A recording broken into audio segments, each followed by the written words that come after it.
Hey, how you doing?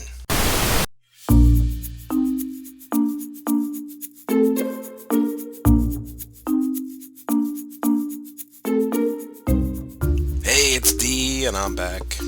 Been working on this little world for a while here now, off and on, little by little. So I haven't recorded much, but I've been doing, here a few minutes here, a few minutes there each day. Sometimes after family goes to bed, I'll stay up for an extra hour and play for a little bit. So I've got a lot done over a long period of time, and I think it's time to start recording again and get some of these things down for you guys. So here is my packaging system that I've built underneath where all of my chests and everything are. I've made a lower level here for all the kinds of machines, and the packagers are all along here to help me take care of the things that you wouldn't normally do automatically. For example, tiny piles of gold dust that are the result of processing ores. We need to process those things and make them um, into a regular gold dust that can be made into an ingot. These are extra things provided by IC2. When things are macerated and then washed, sometimes you get an extra piece of dust. Like, let's say you take some gold ore and you wash it, and you might get one little tiny piece of gold dust in there. What happens is my logistics system now brings this down, my logistics pipes, I mean, brings this down and places it into this chest, and then I use some Ender IO conduits to place the different things into these packagers.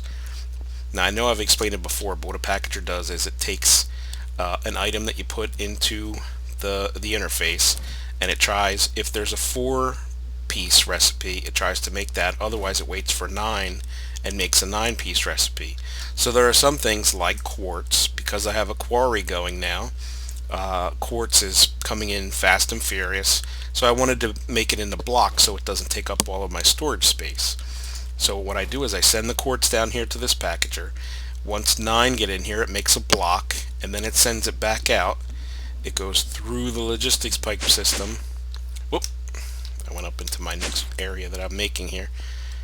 And goes all the way over here, behind here, up into these Java better barrels, which holds a lot of stuff. And what I'm doing is making them into blocks. And you can see here, I've got blocks of quartz, 867 to be exact. So that's pretty crazy. That's a lot of quartz. Now eventually I'll use some of those in recipes and stuff like that, but for now I want to store them, and that would take up way too many chests. So we throw them into these better barrels, which hold a lot of stuff. As you can see, I've got 45 stacks of 64 plus 46 pieces of copper ingots in here. So I've got a ton of copper. And as you know, with all these tech mods, a lot of them add copper to the world, and I've even reduced some of the amounts of copper that are being produced by these mods, and I still have a ton of them. So as you can see, I've made a packager for a bunch of different items. I've made a whole bunch extra because I know I'm going to be needing them at some point. I'm also taking cobblestone and compressing it, and then double compressing it, and then actually triple compressing it. So basically what's happening is all the cobblestone that's coming in from the quarry, it's getting processed down to triple compressed cobblestone, and as you can see, it only takes up 3 blocks of my storage chest here. Pretty nifty. I'm also doing that with gravel and dirt. So I've got double compressed dirt, and eventually I'll go to triple compressed dirt. Now what I'm doing is, on all these chests down here, I've got a polymorphic item sync, which means when you put that into your chassis here, it tells the logistics pipe system, anything that's in this chest, put more of it in here. So if I throw stone into the system, if there's stone in this chest, it throws it in this chest. If there's obsidian in here, it throws it in here. Glowstone, anything that comes along down here, if it gets to this point and it sees that it's in this chest, it goes in there. That helps to keep everything stocked in this chest. And basically when I come back from mining, if I go down and mine some obsidian, I bring it back, throw it into my distribution chest up here, which I have as my ender chest, and as you'll see, things are coming in remotely from another ender chest that's attached to the quarry. So as the quarry mines stuff, it's throwing it into this chest and it's processing it. It gets thrown into the system and goes to wherever I have it set up to go. All I have in here is a quick sort module. So that quick sort module is actually taking all these items and saying, okay, where does it have to go? And it looks for those polymorph modules and throws them into any one of these chests based on what's already in the chest. So all my ingots, basically, you can see that it's throwing aluminum and iron and all kinds of different stuff, and you can see that this is the second time I've run this mine, so it's really getting a lot of supplies for me, which is fantastic. Okay, so the packagers actually are processing, and I labeled them because it got a little confusing as to what I had already done. We're taking gold dust and turning them into piles of dust, tiny piles of dust, turning them into regular dust, and then those are being sent over to the furnaces over there. We've also got dirt, and sometimes dirt is actually processed with the 4-dirt recipe, and it ends up being dry dirt. I'm not exactly sure why that is. That's just a recipe, I guess, that's in the Minecraft system, or in the Minecraft program right now. So I had to make a different packager for that dry dirt, because what was happening is my dirt packager was getting dry dirt in it and loading up, and dirt would fill this chest and stop the whole process. So I made a packager for dry dirt, and basically what it does is take 9 of these dry dirt and make a compressed dirt. So that took care of that problem. We're also doing cobblestone, like I said, and gravel and compressed gravel. Now I always use these chests as an interface between systems. You can see I've got Ender IO on one side, logistics pipes on the other. The Ender IO is throwing stuff into this chest, logistics pipes is pulling it out. So it works as a buffer to go between systems. I'm not exactly sure if you hook these directly up to each other whether it would work or not. I've never tried it. I've always just done it with a chest, just because mods were not compatible back when I started doing this long ago. So I'm just used to doing it, but you could try it. You could try and see if maybe these two would talk to each other. But this is the way I like to do it, because if there is ever a problem where one mod upgrades and the other one doesn't, and they no longer talk to each other, you'll end up having incompatible systems and things will stop working. So this is the best way to do it, just to make sure that your mods keep talking to each other, or at least they don't have to talk to each other. They'll work without having to be directly connected.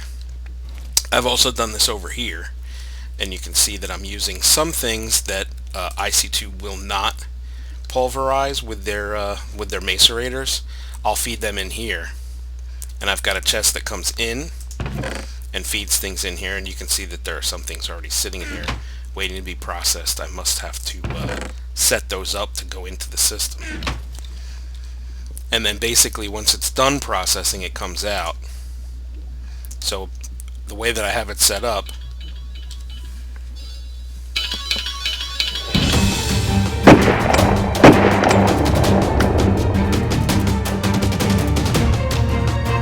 alright, so I apologize about that, got interrupted, business call.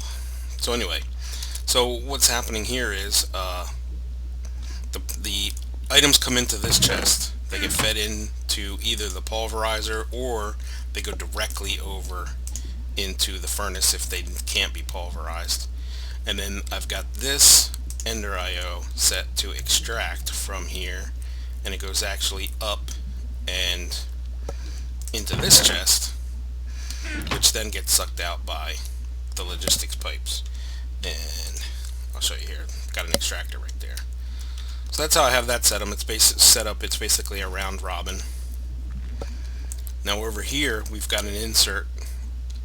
Basically what happens is it comes through here on the brown channel, and you can see that you have different channels for this, which is pretty cool.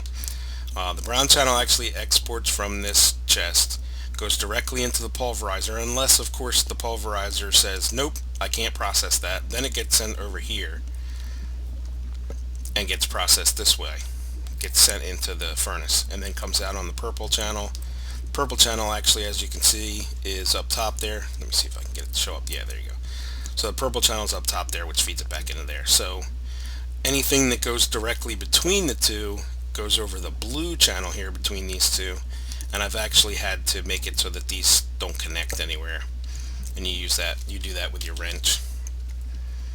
So that's the way that system works. I've also got over here the IC2 machines. I've got a whole row of macerators, 2 washers, which basically only process, I've only got these set up to process gold that have been macerated and iron that have been macerated. Okay, and the reason that I only wash those 2 is because the other ones, as you can see, I have a ton of. Gold is really the rarest one.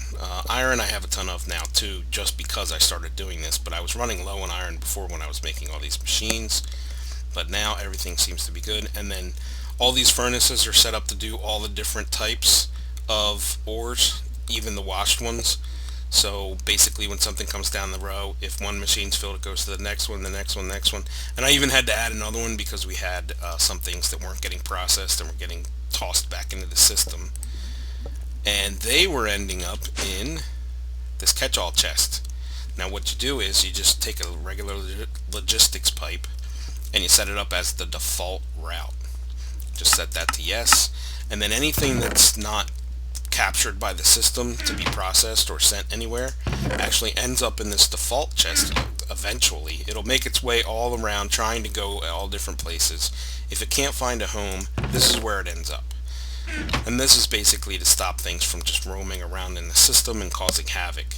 If you get too many things going through your system, it's going to use so much power that eventually you're going to start to run out of power for your machines and the whole system will basically break down. So having one of these default routes is very good. Now I also have over here a request logistics pipe, which you can click on, and anything in your system that has a provider pipe or a provider module attached to it will show up here.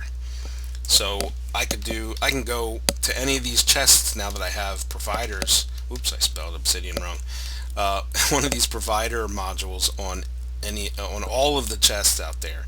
I can now just come over here and say if I need 10 pieces of this, then I just go, and you can do it by ones, tens, and stacks. So basically all you do is go, let's say I needed 10, set it to 10, make sure you click on obsidian so it knows that that's what you want, and you click request. It says request successful.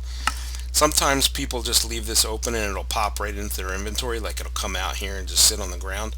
I like putting a chest to it because if I know a recipe for something, I'll just sit here and say obsidian, give me that, and then this, give me that, give me this many, and I'll just sit here and click request, and then just let it get into the chest, and then boom, I just put it all into my inventory.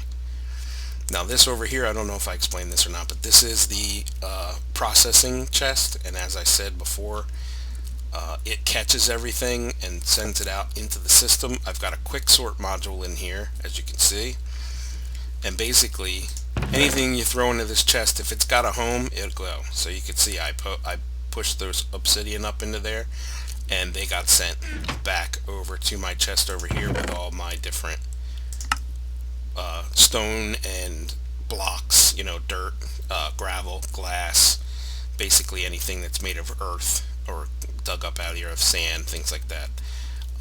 Anything glass, anything stone, anything obsidian, the glowstone and netherrack and all that other stuff.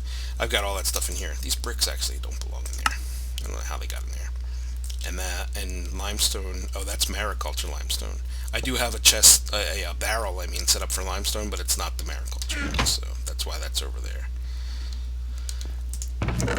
So, as you can see, setting up the quarry has given me a ton of stuff. I'll show you the quarry later in another episode or another update, but the quarry is actually providing me with a lot of ingots, and it's automatically being done. So it's getting thrown into the system, sent down here, thrown over to one of the sets of machines to be processed.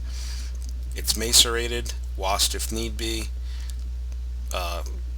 sent to the furnace to be turned into an ingot, sent back over and placed into the proper chest, because every single one of these chests has a polymorphic item sync module, which tells it, hey, that's where those things are stored, that's where they belong. You can see things moving through the system as the quarry mines stuff out for me. Pretty nifty. So things are humming along here.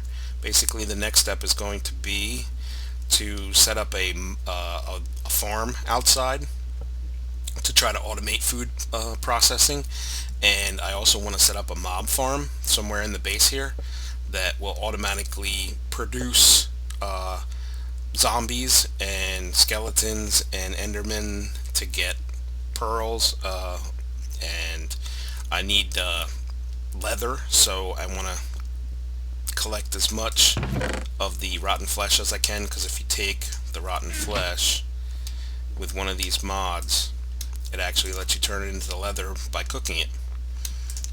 That way I can get more books on my bookshelf over here, so that I can start enchanting some of my armor and get some better armor, because I've also set up, and I'll cover this in a little bit, a Tinker's Construct smeltery, so that I can produce some different metals and also make some different weapons, different items, and different armor too. I want to make some different materials so that I can make some armor out of it, I think. So that's where we're headed. That's where we are. And as you can see, I've got my calendar set up. We're on day 322, so we're almost a year Minecraft time into this, which is actually pretty awesome. I'm going to have to also plan out a celebration for when we get to day 365.